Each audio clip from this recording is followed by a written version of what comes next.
한쪽에선 고맙다고 하고 다른 한쪽에선 미사일을 쏜다? 정말 이상하죠? 오늘은 이란과 튀르키예, 이 두 나라의 정말 알쏭달쏭한 관계, 그 모순의 한가운데로 한번 들어가 보겠습니다.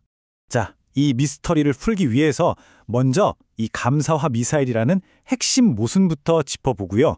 그리고 실제 공격이 어떻게 진행됐는지, 튀르키예는 어떻게 대응했는지 따라가 볼 겁니다.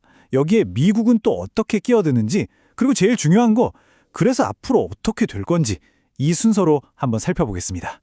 네, 첫 번째 주제, 감사와 미사일. 정말 제목부터가 모순적이죠? 아니, 도대체 어떻게 한 나라가 고맙다고 말하면서 동시에 미사일을 쏠 수가 있을까요? 이게 말이 되는 상황일까요? 보세요. 이게 정말 극과 극의 상황입니다. 왼쪽을 보면 이란의 고위 외교관이 정말 고맙다고 우정의 메시지를 보내고 있죠. 그런데 바로 그 동시에 오른쪽을 보면 튀르키예 영공으로 탄도미사일 3발이 날아들고 있어요. 정말 앞뒤가 안 맞는 상황이죠. 이 말을 좀 더 자세히 들여다볼게요. 이란 외무장관이 그냥 고맙다고 한 게 아니에요. 형제 나라인 튀르키예라면서 아주 친근한 표현을 썼단 말이죠.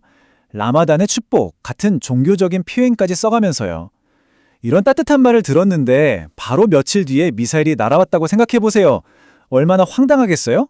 자, 그럼 이제 구체적인 팩트로 한번 들어가 보죠. 대체 며칠 사이에 무슨 일이 있었던 건지 그 공격의 타임라인을 한번 따라가 보겠습니다. 시간 순서대로 보면요. 이게 정말 순식간에 벌어진 일입니다. 3월 4일에 첫 미사일이 요격됐어요. 그리고 끝이 아니었죠. 불과 닷새 뒤인 9일에 두 번째 미사일이, 그리고 또 나흘 뒤인 13일에 세 번째 미사일이, 거의 열흘도 안 되는 기간 동안 연달아 3번이나 공격이 있었던 겁니다. 긴장감이 확 올라갈 수밖에 없죠. 자, 그럼 여기서 몇 가지 중요한 포인트를 짚어봐야 합니다. 일단 이 미사일, 튀르키예는 이란에서 왔다고 확신하고 있어요. 이라크랑 시리아 영공을 거쳐서 날아왔고요. 다행히 나토 방공망이 다 막아서 사상자는 없었습니다. 그래서 튀르키예는 바로 이란 대사를 불러서 이거 어떻게 된 거냐고 따졌죠. 근데 여기서 재밌는 게 이란은 공식적으로 부인했다는 거예요. 그럼 이게 대체 뭘까요? 이란 내 강경파가 정부 몰래 벌인 일일까요? 아니면 우린 아니야 라고 발뺌할 걸 다 계산하고 벌인 아주 교묘한 국가적인 도발일까요? 정말 궁금해지는 지점이죠. 자, 이런 황당한 공격을 당한 튀르키예는 그럼 가만히 있었을까요? 당연히 아니죠.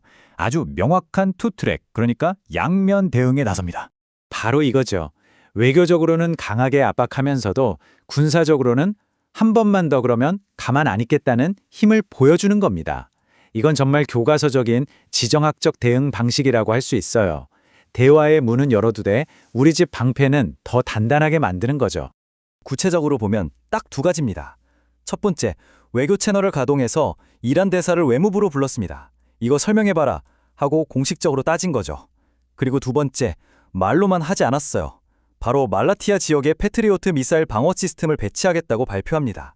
즉, 너희 미사일 또 쏘면 우리가 막을 수 있다는 걸 행동으로 보여준 거죠. 자, 그런데 이란과 튀르키예 두 나라만의 문제로 끝나지 않습니다. 이런 중동 문제에는 거의 항상 등장하는 플레이어가 있죠. 네, 바로 미국입니다. 미국이 이 상황에 끼어들면서 판이 더 커지고 복잡해집니다. 미국의 아주 흥미로운 카드를 꺼내드는데요. 미 국무부가 정의를 위한 보상 프로그램이라는 걸 통해서 현상금을 겁니다. 얼마냐고요? 무려 1,000만 달러입니다. 우리 돈으로 130억 원이 넘는 돈이죠. 그럼 이 엄청난 현상금이 누구한테 걸렸을까요? 바로 이란의 최고위층입니다. 새 종교 지도자부터 시작해서 안보회의 사무총장, 내무부 장관, 정보부 장관, 그냥 정권의 핵심 실세들 머리에 고스란히 현상금이 걸린 거예요. 이건 단순히 돈을 거는 걸 넘어서 이란 정권 자체를 흔들겠다는 아주 직접적인 압박인 거죠.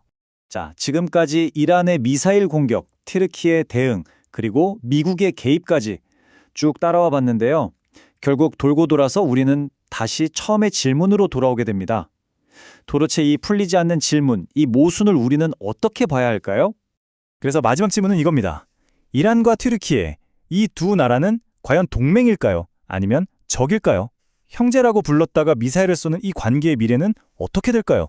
이 질문에 대한 답은 어쩌면 중동 전체의 미래를 결정할 수도 있는 아직은 누구도 풀지 못한 거대한 수수께끼로 남아 있습니다.